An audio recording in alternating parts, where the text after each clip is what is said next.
name's Mr. Delay, and welcome to my vlog, and welcome to my class. And what you see behind us, well, that's the old middle school, built in 1925. It's been around for just under 100 years. It's a pretty nice building on the outside. On the inside, it had a few issues. So we've been meeting in our new middle school, freshly built 4 years ago. Well, now we're not meeting in any of them, in the unique situation around this whole virus kind of time. Today on the vlog, a poem, The Tropics of New York by Charles Mackay. Writing, you are going to wake up on an open field wearing an astronaut suit. It's going to be exciting. I'm going to ride along with you. It's going to be fun. Our lesson today will be a first read on Charles, a short story, and our artist will be Frank Sinatra with the song Dancing on the Ceiling. Oh yes, it's a fun-filled adventure for all. My name is Mr. Delay. Class is now in session. Talk nerdy to me. You name all 12 of the dogs, I can't resist that. And once the coin go on, I think that ours match. Talk nerdy to me. Talk nerdy to me.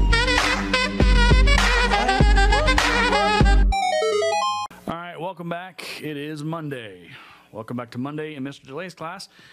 First thing first, we're going to read a poem, because as we always do first thing on Mondays. Today's poem is a poem titled The Tropics in New York. It's by Claude McKay. Bananas ripe and green, and ginger root, cocoa in pods and alligator pearls, and tangerines and mangoes and grapefruit, fit for the highest prize at parish fairs. Set in the window, bringing memories of fruit trees laden by low singing rills, and dewy dawns and mystical skies, in benediction over none-like hills. My eyes grow dim, and I could no more gaze. A wave of longing through my body swept, and, hungry for the old, familiar ways, I turned aside and bowed my head and wept. So what this poem is talking about is, the poem's titled The Tropics in New York. So he comes from a different place. He comes from probably like a country, small town, a parish, which is what they would call those. And he talks about the stuff that he misses, and he talks about it in reverence. And as he talks about it, he speaks of it as he's looking in a window and seeing those things in the bustle and hustle and bustle of New York, of all the crowded, of all the traffic and the sounds and everything of that sort. And it's one of those things that it also kind of speaks to where we're at right now, is that we haven't been in school for a couple of weeks. We miss that building. We miss being in the classroom. We miss being in the hallways with our friends. And it's kind of a similar experience, because we know where we came from. We know that place that we loved, and sometimes we didn't like it all that much, but we were with friends, and we were with teachers, and we were in the hallways, we were moving around, we were doing stuff, and now we're not. And so he talks about missing that and glimpsing it for just a moment, and having that feeling in his heart of heaviness. And as he turns aside and bows his head, and he weeps because he's hungry for the old familiar ways, a wave of longing for that. He desperately wants it to return, and he could no longer stare and look at the things that reminded him of the old. And I think that's what we're kind of experiencing in a way. Like, we want to go back to school, we want to be back in the classroom, we want to be back in the hallways with our friends, but it's not possible right now. And so Claude McKay, in writing this, he kind of echoes a feeling we're experiencing.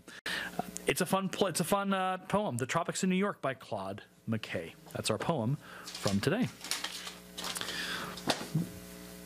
Our writing exercise for today is one that I like. It's kind of a fun one. Let's go ahead and do it. All right, so we're on to our writing prompt, and this time I'm actually going to type the writing prompt, because I think it'd be cool to do that. So you can write it if you want. If you want to write it by hand, you can do that. Monday's prompt is a creative prompt, if you will, And the text of the prompt is, you wake up in an open field wearing an astronaut suit and lying on a surfboard. What happened? So I'm going to give you, I gotta put my timer up here. Just a timer is all I need. I'm gonna give us the requisite 2 minutes. And if you want to do more, you can pause and then continue writing as you wait to finish writing and then come back to the video. So don't worry about that.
So what I wrote, and I'll read it to you, I wondered how long it would take me to wake up. My question was answered as I gasped deep and long, filling my lungs as if I had never breathed before. I patted my body and found with relief the astronaut suit was still on me, a cold comfort to the reality that faced me. Our ship had been attacked by someone or something, leading me to use an escape pod filled with storage from our long voyage. What I would have continued to write is the fact that there was a surfboard in that storage, and I was now laying on that surfboard in the sand on a foreign planet, and now I had to figure out how to survive in this world that wasn't my own and that we had been traveling by and suddenly been attacked. So that's where I took the story. Hopefully you took the story in a direction as well. If you want to send me what you got, feel free to do so. You know how to reach me on the Googles. So hopefully you enjoyed that writing exercise. There's more there. You could obviously write several paragraphs if you wanted. Today we start the study of a short story called Charles by Shirley Jackson. It's a very interesting story. I love reading it because it's a layered story, and I hope that you'll discover that as we kind of examine it this week. There's one thing that does change for us this week, and that is the collection of grades. We are going to be collecting 1 to 2 grades a week. Now, it's not going to be a situation where I'm going to be like grading you hard on like, oh, you didn't do this right. I'm going to be looking for you just to have done the work and completed the assignments in a good fashion. I'm not going to be taking points off or things like that. I just want, hey, did you do the work? Awesome, nice work. And so I'll do that in Infinite Campus. There'll be a grade for your work during the week, and that'll be entered once a week from the stuff we do on Google Classroom. The other thing that will be in there will be good things, and so I'll be just getting your good things collected through either the Google Classroom assignment or also through like email or Flipgrid or something like that. So that'll be a part of it. The other thing is we'll have Zoom meetings once a week for every block. Block 1 is Monday, Block 2 is Tuesday, Block 3 is Wednesday, Block 4 is Thursday, and Block 5 is Friday. The link instructions are in Google Classroom for you to use, and that will be also a part of your weekly kind of grade check-in. If If you can't make the Zoom meeting one day, totally cool. I'll just need to reach out to you at some point in the week, either through Google Hangouts or Google Hangout chat or email, and say, hey, just checking in. Are you doing all right? Because I desperately want to see your face or talk to you at least verbally or through text, email, because I want to make sure you're doing all right, make sure you're able to take care of things and just kind of check in. So there's 3 grades for me during the week. There's the Zoom check-in, which again, if you aren't able to make it on the first day, it's okay. I'll figure that out. And then there's the Google Classroom work, and then there's the good things. So per week, for me, there's about 2 to 3 assignments that you just need to complete. So don't panic, pump the brakes. Don't worry, we'll get through this, but there will be some work for you to do, and you can do it at your own pace. You don't have to do it all in one day. You can, for me, for literacy, you can do it at your own pace. Other teachers will have different instructions for you, so you need to make sure that you follow those. Our last thing for this is the musical artist, and the musical artist for this week is Frank Sinatra. Frank Sinatra, if you don't know him, they called him Old Blue Eyes, and he is a legend. The song that I chose was Dancing on the Ceiling. There's a couple of playlists on Spotify. They're like 1001 albums you should listen to before you die, 1001 artists, 1001 songs. So I'm going to slowly but surely kind of pick from those lists to find artists and songs that I want to introduce you to. So I'll leave a link to the lyrics and to the song down in the description, so you can kind of explore Frank Sinatra. The rest of this week, there'll be interesting artists. They may not be your normal artists, but they'll be different and unique, and ones you may have never heard of, and hopefully you'll continue to explore them. That's all I have for you today. My name is Mr. Delay. This has been class. I think I hear the bell just outside signaling the end. I will see you tomorrow in the next one. I will see you on Google Hangouts. I'll see you on streams if you're going to see my game streaming. And I will see you on Instagram Live. I'll see you wherever I see you through the power of the internet, through the distance learning. Stay safe, stay healthy, and know that you are absolutely loved. See you in the next one.